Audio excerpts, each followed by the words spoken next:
first non-animated movie review of the year.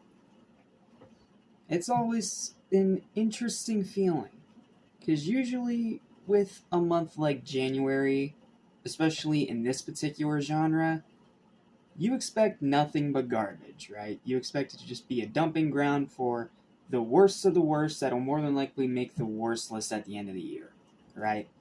And the biggest culprit of that is usually Blumhouse, who just continuously half-ass it over and over.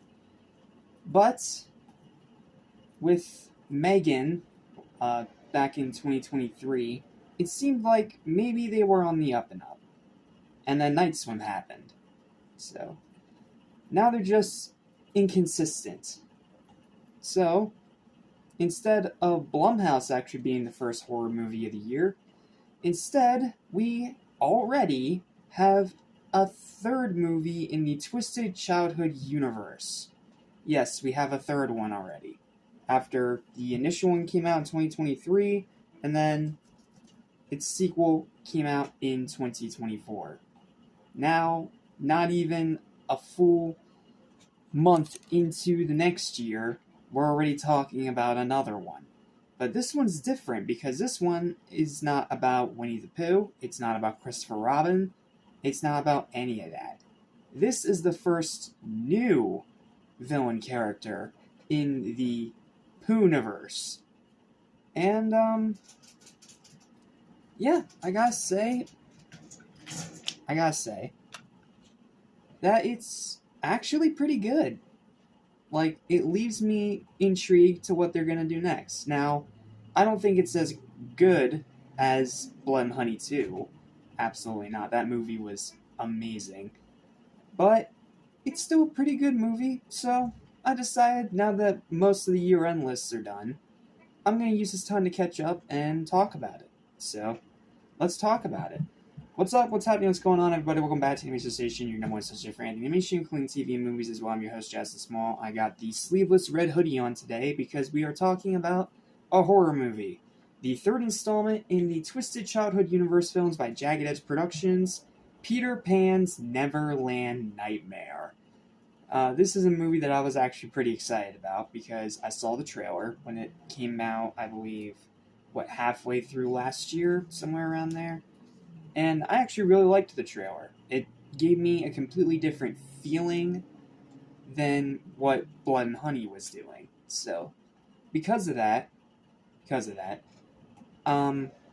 decided to try to review it. And I wanted to do this day one when it came out.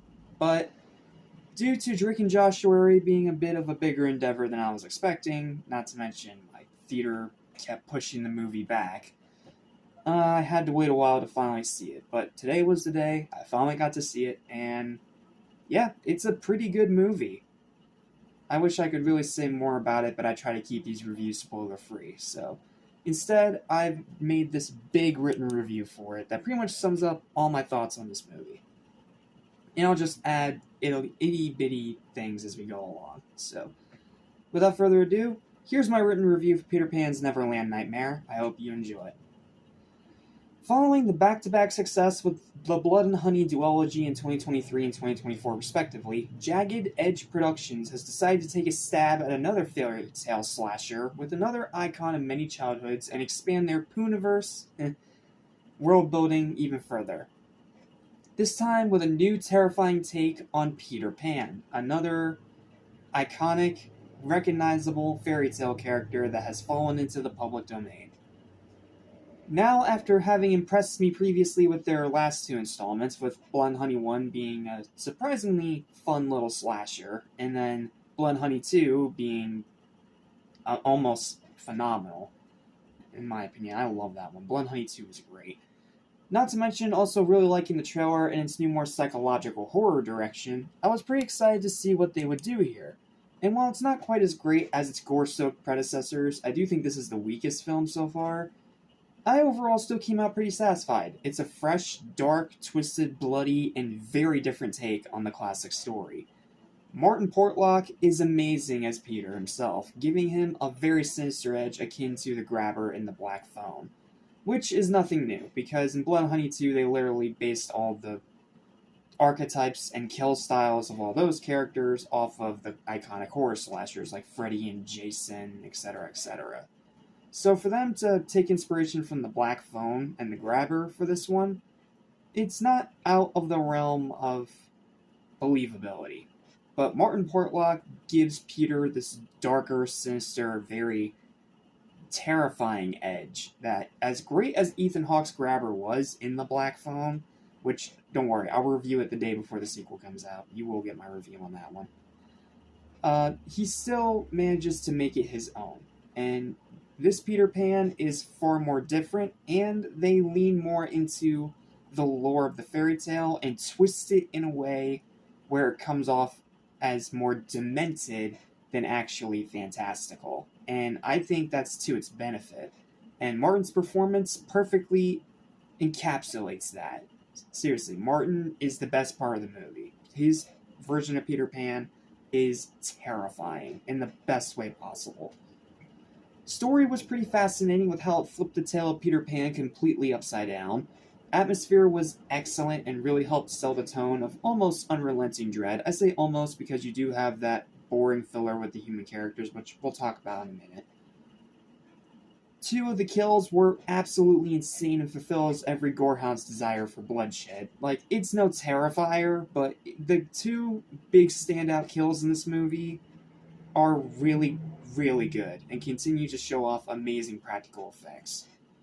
Pacing is mostly solid and moves at a consistent pace. It is a slower burn than Blood and Honey was, but I think it actually somewhat works to its benefit.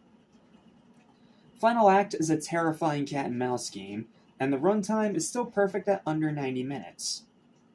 However, like Pan himself, it's got some cuts and bruises that are pretty difficult to hide. The rest of the acting is not very good. The human characters are very, very boring.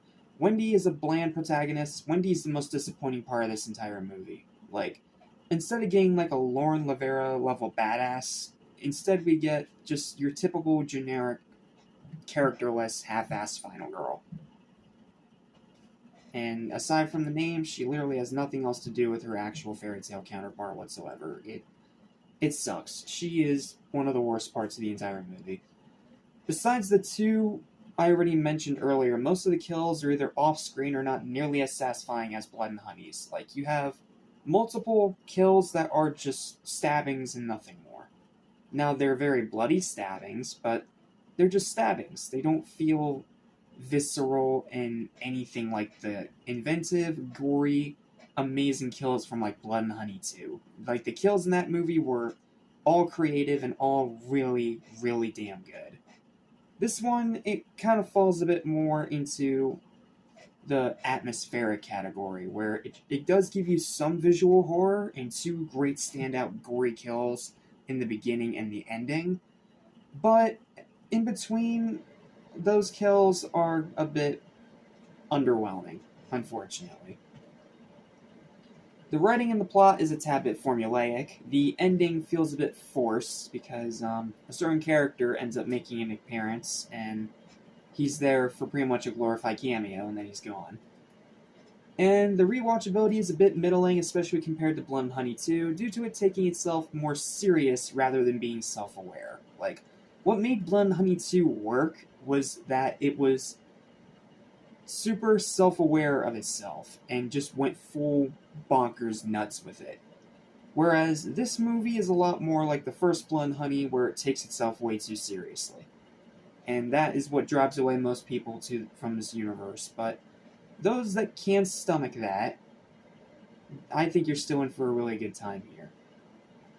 Overall, though, I still really liked it. Peter Pan's Neverland Nightmare, really damn cool name, by the way, is an uneven but satisfying ride into insanity that still has me more than on board for the next Twisted Childhood Universe installment, which I believe is either Pinocchio Unstrung or Bambi the Reckoning.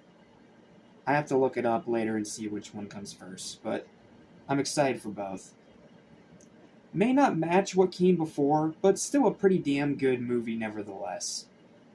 It's definitely worth a watch, and it's a pretty good start to 2025 horror movies. Will it make my year-end best list? Probably not, but it is still a satisfying, very entertaining take on an iconic fairy tale twisted into a sick, demented horror movie. So, yeah, I mean, you can call me biased because I am someone that actually likes these movies, but I had a good time with this one, man. Sure, it's nowhere near Blood and Honey 2. That's still the peak of this franchise, but as it is, it's a pretty good, entertaining horror movie with two great standout kills and some excellent atmosphere, all tied together with blood and intestines by one really, really good performance. So, yep, with all that said, let's get to the final verdict for this movie, which is going to be a 7 out of 10. It is a very good movie. If you're a fan of the Twisted Childhood universe, you will enjoy it. If you're not, this isn't one that's going to sway you, but it may or may not give you an entertaining, decent horror film. So, yeah, I am a little bit bummed I can't call this movie great, but it's still trending in the right direction. So, yeah, I don't know if Bambi or Pinocchio's next, but I'm excited for whichever one it is. I'm excited to see how this universe unfolds, and I'm excited to see the big Monsters Assemble movie in 2026, I believe. I gotta look up the release schedule again, but I'm excited to see where this universe goes, and even though this one doesn't match its predecessors, it's still more than worth a watch, and it's nice that I actually got to start this year with a good horror movie for once, rather than a piece of crap like Night Swim, so yeah, I am perfectly content with that, so thank you guys so much for watching. Please don't forget to like, share, and subscribe for more videos like this almost every single day. Feel free to check out my 2 reviews of Blood and Honey 1 and 2, which are on this channel if you are curious. And I will see you in the next review. Take care. Listen, I want to forget. So listen and you won't regret. Be true to yourself, don't miss your chance, and you won't end up like the fool who ripped his pants.